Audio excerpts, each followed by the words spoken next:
Дорогие друзья, если вам понравится рассказ в моем исполнении, пожалуйста, не забудьте поставить лайк и оставить свой комментарий. Так его смогут услышать больше людей. А еще, если вы хотите слушать без интернета, просто скачав на телефон, вы можете подписаться на мой Бусти. Ссылки есть под видео и в описании канала. Спасибо. Фредерик Браун.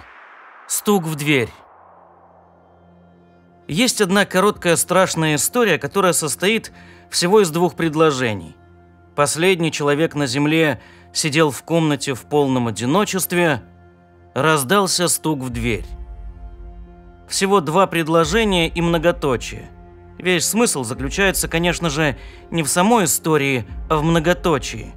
Кто постучал в дверь? Последний человек на земле или во Вселенной, не все ли равно, сидел в комнате в полном одиночестве. Она была весьма необычна, эта комната. Уолтер Феллон был профессором антропологии в Натанском университете до того, как 2 дня назад это учебное заведение прекратило свое существование. Он имел худощавое телосложение и мягкий характер. Его вид не привлекал внимания, и он сам хорошо знал об этом. Однако в данный момент его волновал отнюдь не внешний облик. Он знал, что 2 дня назад за 1 час все человечество было полностью истреблено, за исключением его и еще одной женщины. Но факт существования женщины ни в коей мере не интересовал Уолтера Феллона. Женщины в его жизни не играли никакой роли с тех пор, как 1,5 года назад умерла Марта. Она отнюдь не была хорошей женой, скорее наоборот. Но он любил ее, хотя ходил у нее под каблуком. Ему было всего 40 лет сейчас и всего 38, когда умерла Марта, но с тех пор он даже ни разу не задумывался о женщинах. Его жизнь заполнили книги. Одни он читал, другие писал. Теперь, после гибели мира, писать книги не стоило, и ему оставалось провести остаток своей жизни за их чтением. Конечно, хорошая компания сейчас не помешала бы, но он мог вполне обойтись и без нее. Может быть, через какое-то время он не отказался бы от общения с каким-нибудь Заном, хотя представить себе такое было трудновато. Их образ мышления так отличался от его собственного человеческого, что невозможно было представить, что они смогут найти тему для разговора. Уолтеру казалось, что Заны по интеллекту подобны муравьям, хотя внешнего сходства не наблюдалось. И он также догадывался, что сами Заны смотрели на род человеческий, подобно тому, как он сам смотрел на обыкновенных муравьев. В самом деле, совершенное ими на Земле напоминало разоренный людьми муравейник. Заны дали ему множество книг, как только он сказал, что не может жить без них. К тому же он понял, что ему суждено провести всю оставшуюся жизнь в одиночестве в этой самой комнате. Всю оставшуюся жизнь, или, как необычно выразились Заны, навсегда. Даже изощренный ум, а у Занов был именно такой, может иметь свои характерные особенности. Заны выучились земному английскому за несколько часов, но упорно продолжали говорить по слогам. Однако мы уклонились от темы. Раздался стук в дверь. После этой фразы нет многоточия, и я хочу заполнить это место и доказать вам, что это совсем не страшно. Уолтер Феллон произнес «Войдите», и дверь открылась. Это оказался, конечно же, всего лишь Зан, выглядевший точь-в-точь, как другие Заны. Если и существовал способ отличать их друг от друга, то Уолтер еще не нашел его. Зан был около 1,20 м ростом и не был похож ни на кого из ныне живущих на Земле и ни на кого из тех, кто жил на ней до прихода Занов. «Привет, Джордж», — сказал Уолтер. Когда он узнал, что у Занов нет имен, то решил называть их всех подряд этим именем, и, похоже, Заны не возражали. «Привет, Уолтер», — произнес Зан. Это был ритуал, стук в дверь и обмен приветствиями. Уолтер ждал. «Пункт 1», — сказал Зан. «Отныне, пожалуйста, сиди в своем кресле лицом в другую сторону». «Я тоже так думал, Джордж», — отозвался Уолтер. «Эта голая стена прозрачна с другой стороны, не так ли?» «Она прозрачна». «Я знал это», — вздохнул Уолтер. «Это простая голая стена, около которой нет никакой мебели. И сделана она из какого-то другого материала, нежели остальные стены. А если я останусь сидеть спиной к ней, что тогда? Вы убьете меня? Я спрашиваю с надеждой. Мы отберем у тебя книги. Ты попал в самую точку, Джордж. Все правильно. Я буду смотреть в другую сторону, когда сяду и начну читать. Сколько еще животных, кроме меня, в этом вашем зоопарке? 216.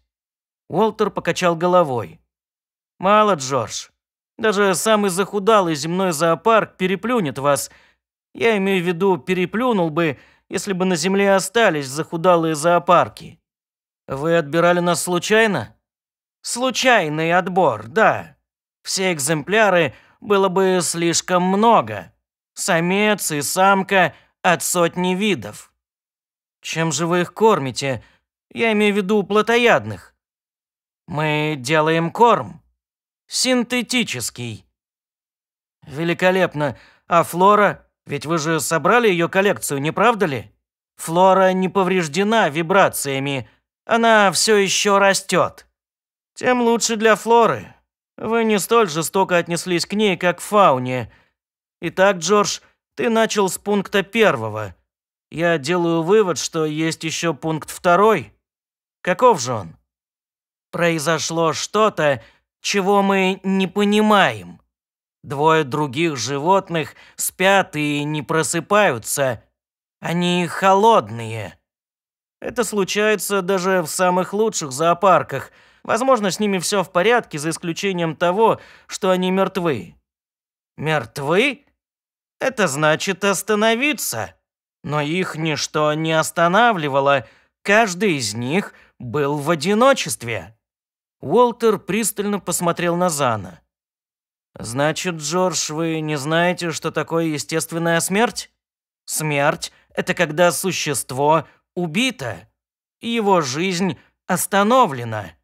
Уолтер Феллон прищурился. «Сколько тебе лет, Джордж?» – спросил он. 16? Ты не знаешь слова. Твоя планета за это время обходит вокруг своего Солнца около 7000 раз. Я еще молод». Уолтер тихо присвистнул. «Ты еще грудной ребенок», – произнес он и на несколько секунд задумался. «Послушай, Джордж, тебе следует узнать кое-что о планете, на которой ты находишься. Здесь есть один человек, которому наплевать, откуда вы. Это старик с бородой, косой и песочными часами. Ваши вибрации не убили его. Что он собой представляет? Зови его старик с косой, Джордж. Старик-смерть. Наши люди и животные живут до тех пор, пока кое-кто, а именно старик-смерть, не останавливает их жизнедеятельность. Это он остановил 2 существа. Он остановит кого-нибудь еще? Уолтер открыл было рот, чтобы ответить, но передумал. Что-то в голосе Зана свидетельствовало о том, что если бы у него было лицо, то на нем появилось бы беспокойное выражение. «Как насчет того, чтобы проводить меня к тем животным, которые больше не проснутся?» – спросил Уолтер.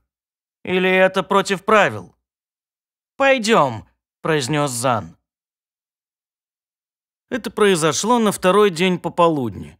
На следующее утро к Уолтеру пришли сразу несколько Занов.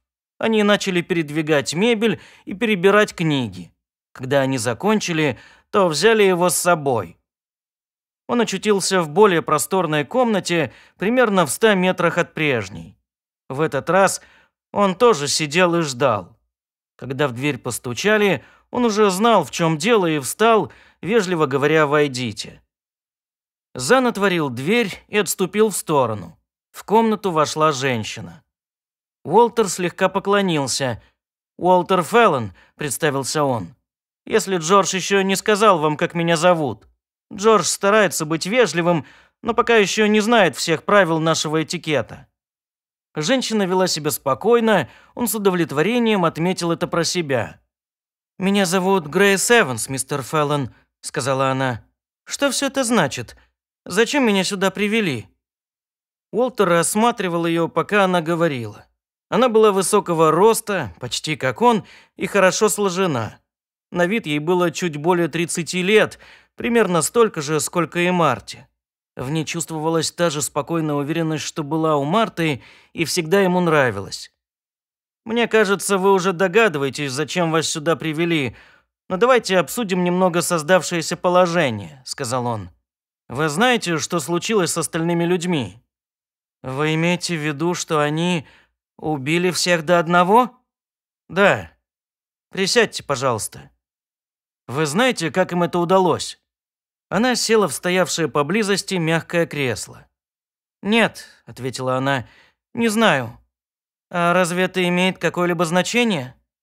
«Не особо, но я вкратце расскажу, что узнал после того, как разговорил одного из них и свел воедино все полученные сведения. Занов немного, по крайней мере здесь. Я не знаю, насколько они многочисленны там, откуда прилетели, равно как и где они живут, но думаю, что за пределами Солнечной системы. Вы видели космический корабль, на котором они прилетели? Да, он огромный, как гора. Видите ли, на нем имеется некое оборудование, испускающее что-то подобное вибрации, так они называют это на своем языке, но я думаю, что это скорее напоминает радиоволны, которая уничтожает всю земную жизнь. Сам корабль защищен от вибраций. Я не знаю, достаточен ли радиус ее действия для того, чтобы сразу уничтожить все живое на планете, или они летали вокруг Земли, посылая вибрационные волны. Убили они всех в один момент и, надеюсь, безболезненно. Единственная причина, по которой мы и еще 200 животных в этом зоопарке остались живы, та, что нас взяли в качестве образцов и поместили внутри корабля. Вы знаете, что это зоопарк, не правда ли? Я подозревала это. Фасадные стены прозрачны с наружной стороны. Заны весьма предусмотрительно начинили каждую комнату всем жизненно необходимым для существа, которое в ней находится. Эти комнаты, вроде той, в которой сейчас находимся мы с вами, сделаны из пластика, и у них есть машина, строящая одну такую комнату всего за 10 минут. Если бы на Земле была такая машина и такая технология, нехватка жилья была бы полностью ликвидирована. И мне кажется, что человечество, в данном случае мы с вами, можем перестать беспокоиться о водородной бомбе и возможности новой войны. Заны решили многие из наших проблем». Грейс Эванс слегка улыбнулась. «Еще один случай, когда операция прошла успешно, но пациент все же умер. Все произошло совершенно непонятным образом. Вы помните, как вас взяли в плен? Я нет. Однажды вечером я уснула, а проснулась уже в клетке на борту космического корабля». «Я тоже не помню», – сказал Уолтер. «Догадываюсь, что вначале они использовали волны небольшой интенсивности лишь для того, чтобы мы потеряли сознание. Затем они летали вокруг Земли, подбирая образцы для своего зоопарка более или менее случайно. После того, как они собрали, на их взгляд, достаточное количество образцов и на корабле уже не осталось свободного места, они включили излучение на полную мощность. Вот и все. И до вчерашнего дня они так и не знали, что совершили ошибку, переоценив наши возможности. Они думали, что мы бессмертны, как и они сами». «Что мы?» «Их можно убить, но им неизвестно, что такое естественная смерть. Было неизвестно до вчерашнего дня. Вчера 2 из нас умерли». «Двое из...» «Да, 2 из нас, животных в этом зоопарке. 2 вида безвозвратно утеряны, а по меркам времени занов каждому из сохранившихся представителей каждого вида осталось жить всего несколько минут. Они же считали, что земные животные бессмертны». «Вы имеете в виду, что они не осознавали, как недолго мы живем?» «Правильно», – сказал Уолтер. «Одному из них, совсем молодому, 7000 лет, как он мне сказал.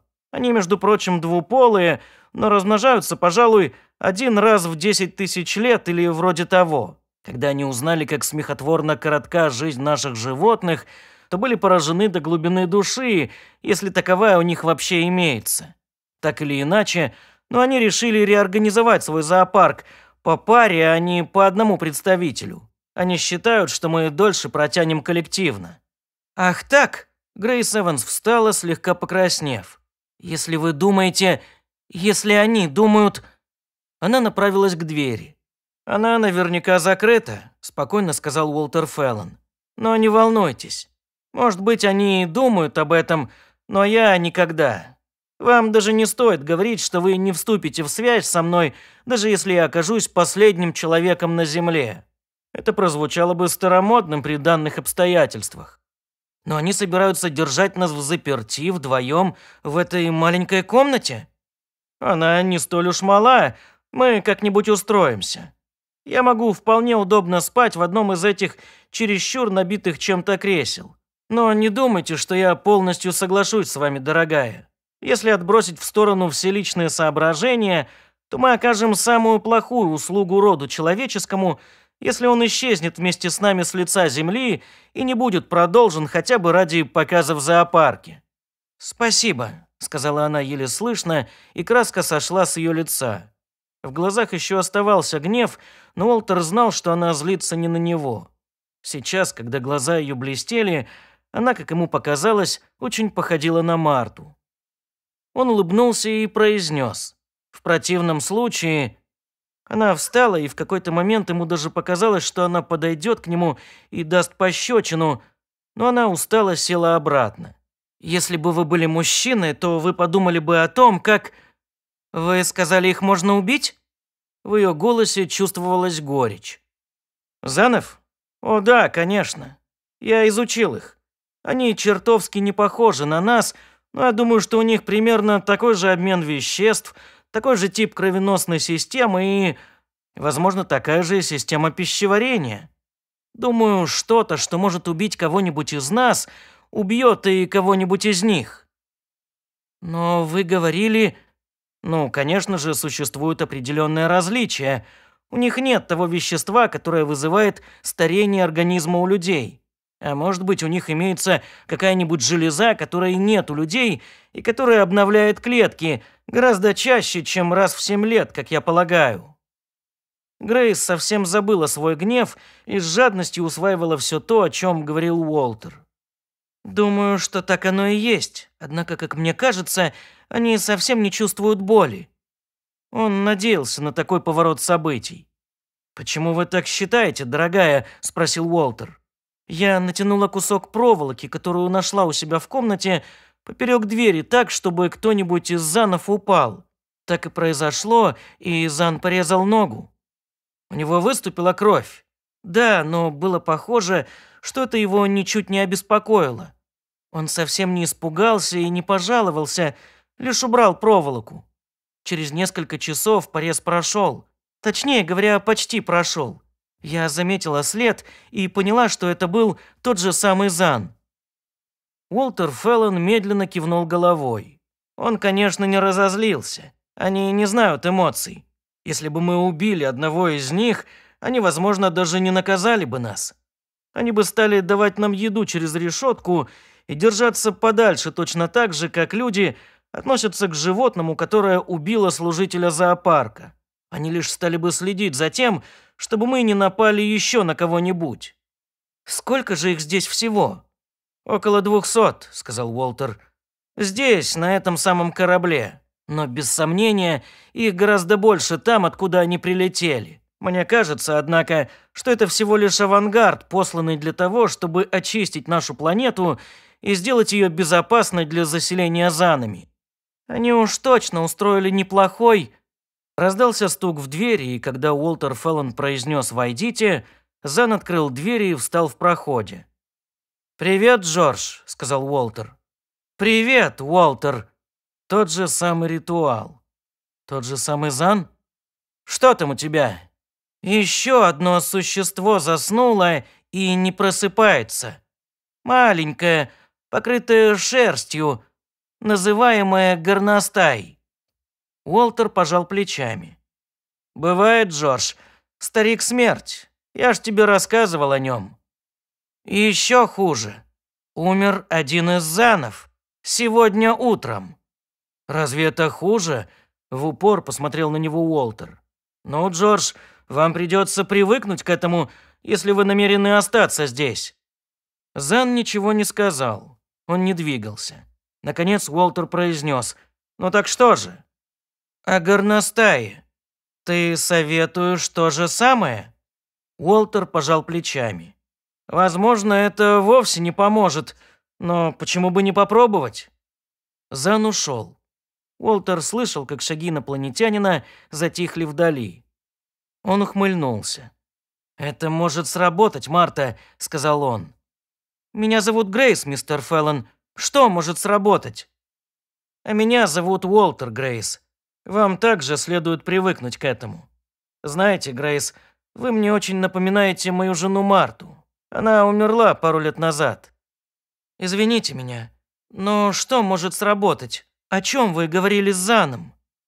«Мы узнаем об этом завтра», — ответил Уолтер. Больше она не смогла вытянуть из него ни слова. Это был третий день пребывания Занов на Земле. Следующий день оказался последним. Было около полудня, когда пришел один из Занов. После обычного ритуала приветствий он встал в дверях. Он выглядел более враждебно, чем когда-нибудь. Было бы интересно описать его, но слов не хватит. «Мы улетаем», — сказал он. «Наш совет собрался и принял решение». «Умер кто-нибудь еще из вас?» «Вчера вечером. Это планета смерти». Уолтер кивнул. «Вы сделали свое дело.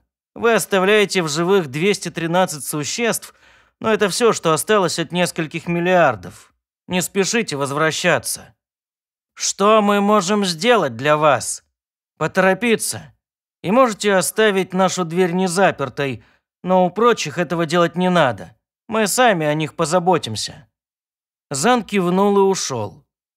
Грейс Эванс вскочила с места, ее глаза сияли. «Как? Что?» – только и смогла произнести она. «Подождите», – предостерег ее Уолтер. «Давайте послушаем, как они улетят. Я хочу услышать и навсегда запомнить этот звук». Звук послышался всего через несколько минут, и Уолтер Феллон, только сейчас осознавший, в каком напряжении он находился все эти дни, плюхнулся в кресло и расслабился. «В саду Эдема тоже была змея, Грейс», – тихо произнес он. «Из-за нее человечество попало в беду. Но эта змея выручила нас, тем самым загладив вину своей предшественницы. Я имею в виду партнера той змеи, которая умерла вчера. Это была гремучая змея». «Вы имеете в виду, что она укусила тех двоих Занов, которые умерли? Но...» Уолтер кивнул. «Они здесь растерялись, как дети в лесу. Когда они привели меня посмотреть на первых животных, которые заснули и никак не проснутся, и одно из них оказалось гремучей змеей, у меня, Грейс, появилась идея. Я подумал, что, может быть, ядовитые животные являются специфической особенностью Земли, и Заны ничего не знают об этом. И кроме того, может быть, обмен веществ у Занов настолько похож на наш, что яд окажется для них смертельным. В любом случае, я ничего не терял, и оба предположения оказались правильными». «Как вам удалось заставить их взять?» Уолтер Феллон усмехнулся. «Я объяснил им, что такое любовь. Они совсем не знали этого, но были заинтересованы в том, чтобы сохранить оставшихся особей каждого вида как можно дольше, отснять и записать издаваемые ими звуки до того, как они погибнут.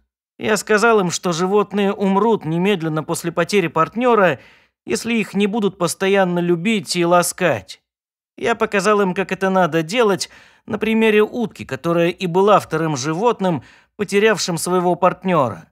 К счастью, утка оказалась ручной, и я без труда прижал ее к своей груди и погладил, показав им, как это делается. Затем я оставил ее вместе с гремучей змеей на попечение Занов. Он встал, потянулся, затем вновь сел, устроившись поудобнее. «Ну что же, нам придется планировать, как жить всему этому миру», – сказал он. «Нам надо будет выпускать животных из ковчега, а это все надо как следует продумать. Диких травоядных можно отпустить прямо сейчас, предоставив им самим решать собственную судьбу. Домашних лучше оставить себе и заботиться о них, они нам еще понадобятся. Но плотоядные, хищники, Да, нам придется подумать. Однако я боюсь, что начнется всеобщий хаос. По-видимому, до тех пор, пока мы не найдем и не запустим машины, которые они использовали для производства пищи. Уолтер взглянул на нее. И еще род человеческий. Нам следует принять решение насчет этого, весьма важное решение. Ее лицо, как и вчера, опять слегка порозовело. Она неподвижно сидела в кресле. «Нет», – произнесла она. Он сделал вид, что пропустил ее ответ мимо ушей. Это был красивый биологический вид, несмотря на то, что почти никто из его представителей не уцелел. Сейчас все начнется сначала, если мы, конечно, предпримем определенные усилия. Род человеческий может на какое-то время отстать в своем развитии, пока вновь не наберет силы. Но мы можем собрать книги и сохранить основной объем знаний в неприкосновенности, по крайней мере, самое основное. Мы можем... Он остановился, когда она встала и направилась к двери. Точно так же, подумал он, поступала и Марта, когда он ухаживал за ней перед женитьбой. «Подумай, моя дорогая, и не принимай скоропалительных решений», – сказал он. «Но в любом случае возвращайся». Дверь захлопнулась. Он сидел в ожидании, продумывая все, что ему предстоит, если приняться за дело, но пока он не спешил приниматься. Через какое-то время он услышал ее неуверенные шаги. Грейс возвращалась. Он слегка улыбнулся. Видите, это вовсе не было ужасно. Последний человек на земле сидел в комнате в полном одиночестве. Раздался стук в дверь. Фредерик Браун.